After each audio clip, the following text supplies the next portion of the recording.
Oi, gente, boa tarde. É um prazer muito grande estar aqui com vocês novamente. Bem-vindos à nossa Cozinha Resgate. E hoje eu quero falar um pouquinho sobre o meu livro, sobre por que eu cheguei a escrever esse livro, Quando Comer Dói, e o que ele fala. Eu posso já adiantar que este livro conta um pouco da história da Márcia, né? Alguns episódios, alguns períodos, né? Ele vai falar um pouquinho sobre a história da Márcia. E eu gostaria de compartilhar com vocês, né? Eu escolhi aqui, na realidade, o Quando Comer Dói, ele é um livro onde várias pessoas dão o seu depoimento sobre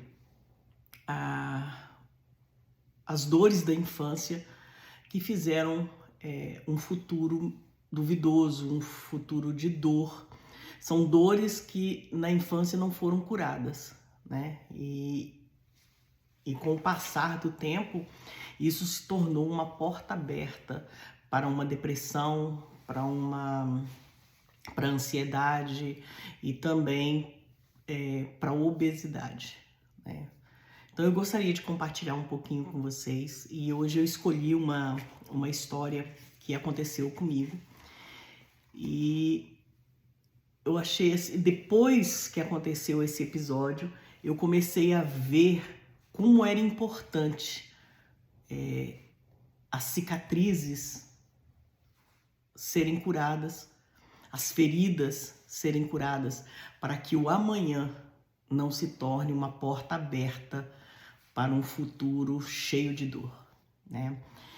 Isso aconteceu comigo algum tempo atrás e é um dos episódios, está no capítulo 2, né, na página 21 do livro Quando Comer Dói.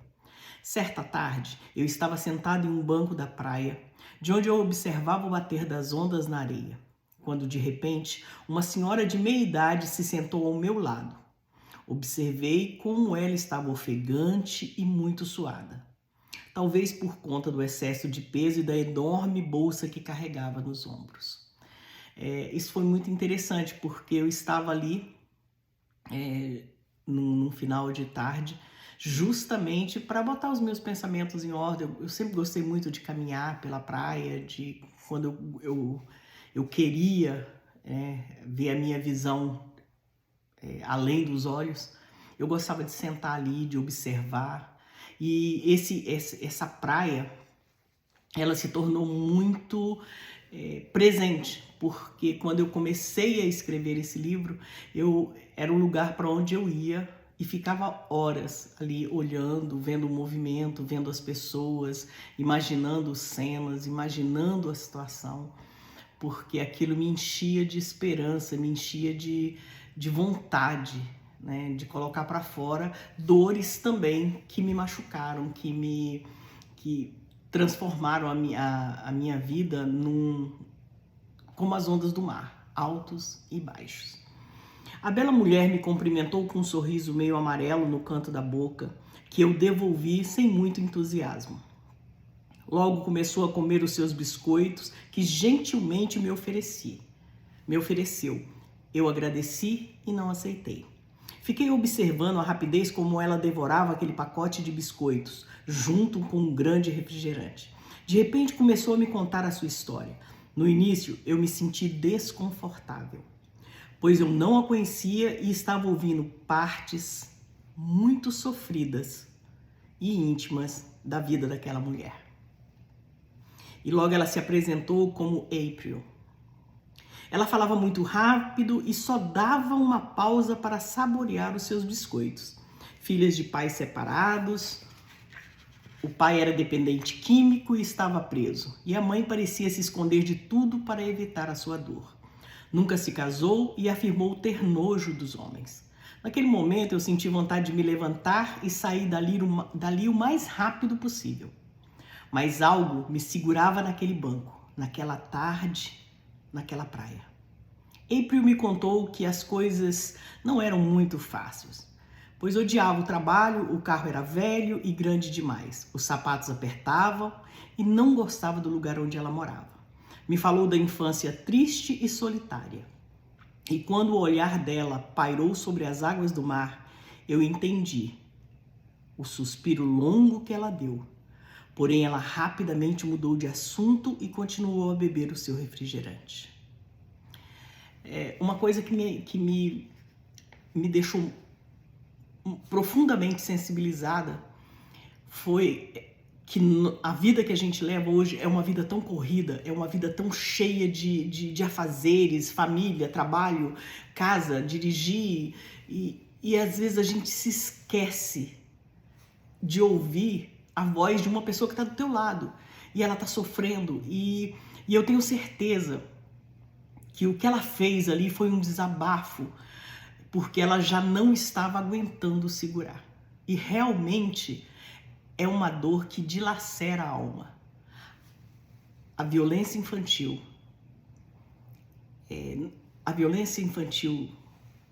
abuso sexual, abuso mental, é de uma forma tão grande, é um turbilhão tão grande de emoções, que ela vai fazendo com que as pessoas começam a mudar o seu caráter. Mais um pouquinho da história. Eu percebi a sua necessidade de ter alguém que a escutasse. Então, a desconhecida sentada ao meu lado continuou falando da infância pobre e sem regras que ela teve. Me contou que aos 11 anos começou a engordar, tornando alvo de bullying dos colegas da escola e da vizinhança. Morava em um trailer e à noite ela tinha muito medo, já que a mãe trabalhava em uma lanchonete no posto de gasolina e ela ficava em casa aos cuidados de 2 irmãos menores. Neste ponto ela fez uma pausa, abriu a bolsa e pegou uma enorme barra de chocolate que desembrulhou em uma velocidade recorde. No último pedaço de chocolate, fitou meus olhos e com uma voz embargada me confidenciou que odeia a noite, justamente quando ela começa a cair, pois ele sempre chegava em casa ao anoitecer e a machucava. Naquele momento eu percebi que a dor que a esmagava era um abuso e que não havia sido tratado aquela ferida. Ainda sangrava, doía e esmagava sua alma. Em um solavanco ela se levantou e se foi sem ao menos se despedir. Ao olhar para trás, April caminhou o mais rápido que podia, sumindo no meio do meu campo de visão. E eu permaneci ali, com a voz dela ecoando nos meus ouvidos. Eu me senti inútil por não fazer nada para ajudá-la, já que somente eu emprestei os meus ouvidos. Naquela noite eu não pude dormir. Comecei então a buscar artigos sobre violências e abuso na infância. Cada artigo que eu lia me dilacerava o coração. As dores dessas crianças tinham virado estatísticas e números em montanhas de pastas arquivadas. Então, eu percebi que milhares de obesos tinham uma ferida que sangrava e doía. Por isso, comecei a buscar a relação entre determinado tipo de obesidade e a dor da alma. Foi nesse dia que eu pude ver que o meu passado ainda me machucava. E o que eu poderia fazer? Eu senti a necessidade de fazer alguma coisa para ajudar as pessoas. E eu comecei a buscar noite e dia, pesquisas, leituras, saber tudo o que eu poderia saber, não só para estender a mão, mas também para sair do buraco que eu estava. Eu confesso para vocês que não é fácil.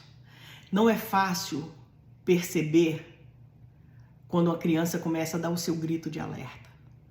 Quando ela começa a mostrar sinais que alguma coisa não está bem. Principalmente quando os pais trabalham o dia todo, a criança fica em casa com tios, com primos, com amigos, e a noite é curta para se fazer tanta coisa, e muitas vezes os pais perdem essa visão.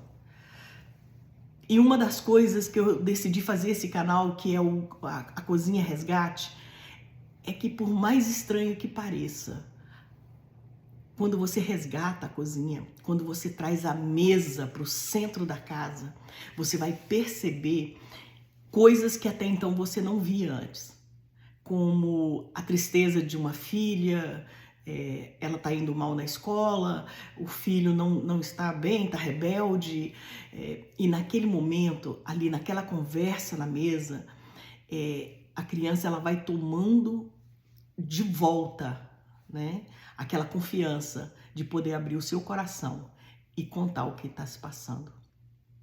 No decorrer desse livro, são várias histórias.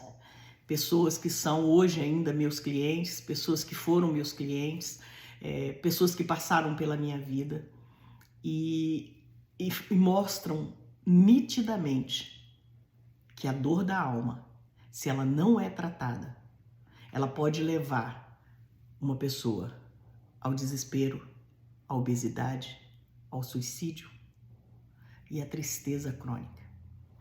E aqui no livro eu falo muito que quando